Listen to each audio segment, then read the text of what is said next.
Hi, Andrew McNair here. Imagine you get off work today, and on the way to your car, you find a magic lamp with a genie who grants you 3 wishes. What would you wish for? I guarantee you that at least one of your wishes would be financial.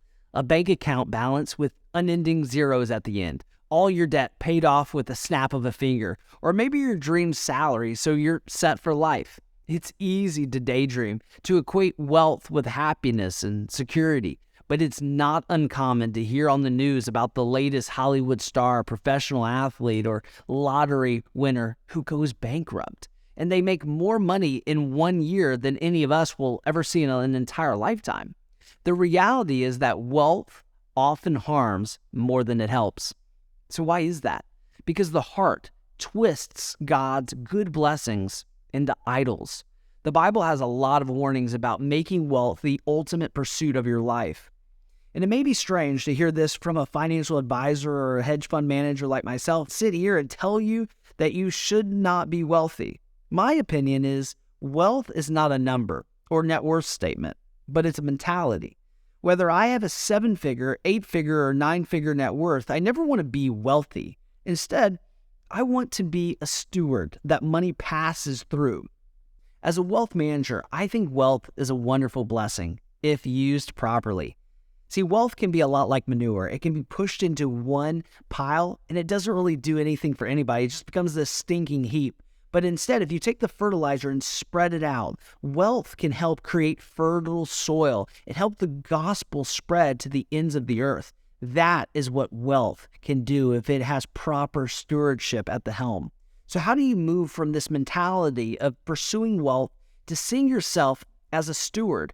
How do you move from greed to generosity? That's the focus of today's video. And I'll be able to share with you some of the insights from my book, The Giving Crisis, which is my story from greed to generosity.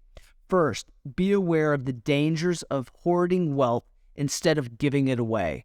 Not having wealth is not a sin by any means. It's okay to have wealth. Several people in the Bible, like Job and Abraham, were extremely wealthy. But the Bible warns us about specific dangers and temptations that come with being rich. So why is wealth so dangerous? First, it gives the illusion of self-sufficiency. Wealth gives you the security and makes you feel independent. You feel superior to others and credit yourself with maybe a growing bank account balance and accumulated possessions.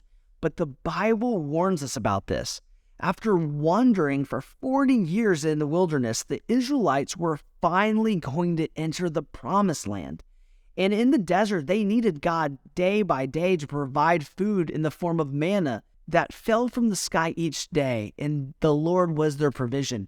They were physically dependent on Him, moment by moment, for their survival, but that was all about to change. They were going into the land that was flowing with milk and honey, the promised land, the land of plenty. But Moses warns them that in the promised land, you shall eat and be full. You shall bless the Lord your God for the good land that He has given you. Take care, lest when you have eaten and are full and have built good houses and live in them, and when your herds and flocks multiply, and your silver and gold is multiplied, all that you have is multiplied, your heart be lifted up, and you forget the Lord your God. Beware, lest you say in your heart, my power, my might of my hand has gotten me this wealth. Moses is cautioning them that in the promised land where he's not going to be able to go with them, when they're going in to live their good life, they'll be tempted to be satisfied without God. When you experience wealth, it's easy to become self-sufficient. It's all too easy to forget that God is the reason you have it to begin with. The ultimate goal for our lives should not be wealth and to be self-sufficient. It's to be God-dependent, not self-sufficient. That is a warning for all of us to hear, even thousands of years later. Next, wealth is dangerous because it leads to pride. Proverbs 11:28 says, whoever trusts in his riches will fall, but the righteous will flourish like a green leaf. I love that scripture. What goes up falls by its own weight. There's a contrast here. Instead of trusting in your riches, use wealth righteously to glorify God.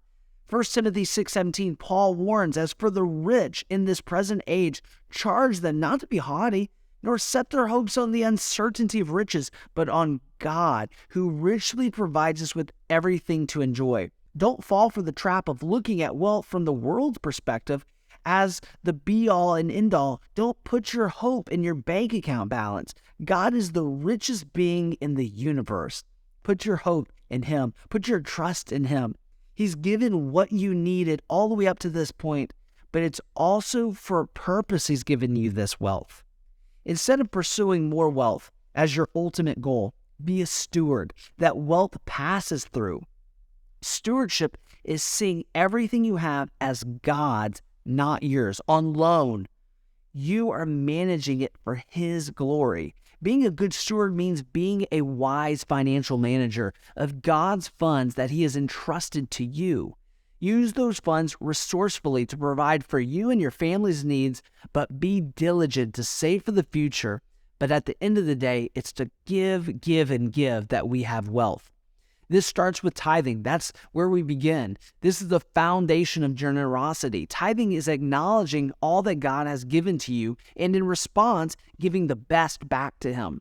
That means your tithe is the first and the best thing that you give when you get paid. 10% of your gross goes to God first.